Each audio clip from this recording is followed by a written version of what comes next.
On November 18, 1978, the world witnessed one of the most horrifying incidents in modern history, the Jonestown Massacre.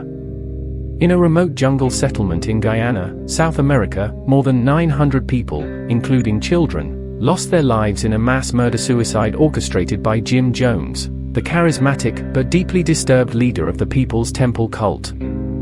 This tragic event serves as a stark reminder of the power that cult leaders can hold over their followers, and the devastating consequences that blind devotion can lead to.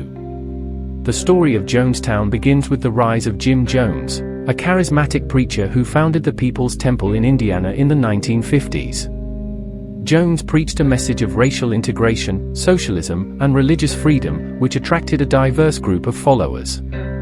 His charismatic personality and fervent speeches garnered him a devoted following, and the People's Temple grew rapidly, eventually relocating to California. Within the People's Temple, Jim Jones exercised absolute control over his followers. He manipulated their beliefs, isolated them from their families, and demanded unwavering loyalty. Members were required to surrender their possessions and even their children to the cult. Jones maintained a facade of benevolence, claiming to be a messiah-like figure who could heal the sick and provide salvation. However, beneath this veneer of righteousness lay a deeply disturbed and power-hungry individual. Amid mounting scrutiny and allegations of abuse within the People's Temple, Jim Jones decided to relocate his followers to a remote settlement in Guyana, which he named Jonestown. Isolated from the outside world, Jonestown allowed Jones to tighten his grip on his followers. Life in Jonestown was harsh, with long hours of labor, limited food, and constant surveillance. Escape attempts were met with severe punishment.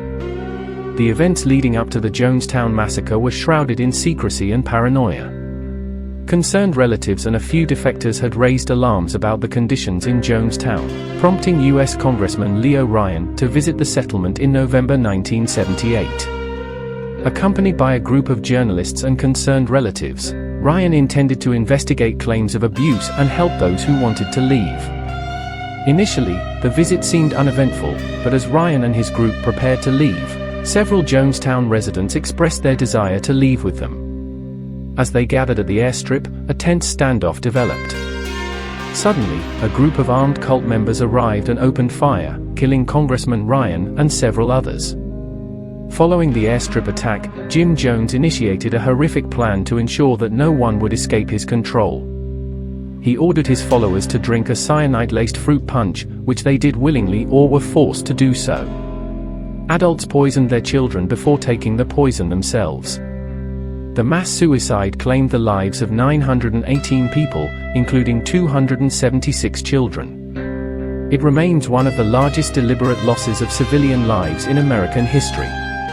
The Jonestown Massacre serves as a chilling reminder of the dangers of charismatic leaders who exploit the vulnerabilities of their followers. Jim Jones' manipulative tactics, isolation of his followers, and the ultimate tragedy of Jonestown highlight the need for vigilance against cults and abusive leaders who prey on the susceptible. The legacy of Jonestown is a solemn one, underscoring the importance of awareness, education, and support for those who may become entangled in the grip of destructive cults. Remembering the victims of Jonestown and the horrors they endured is crucial to preventing such tragedies in the future.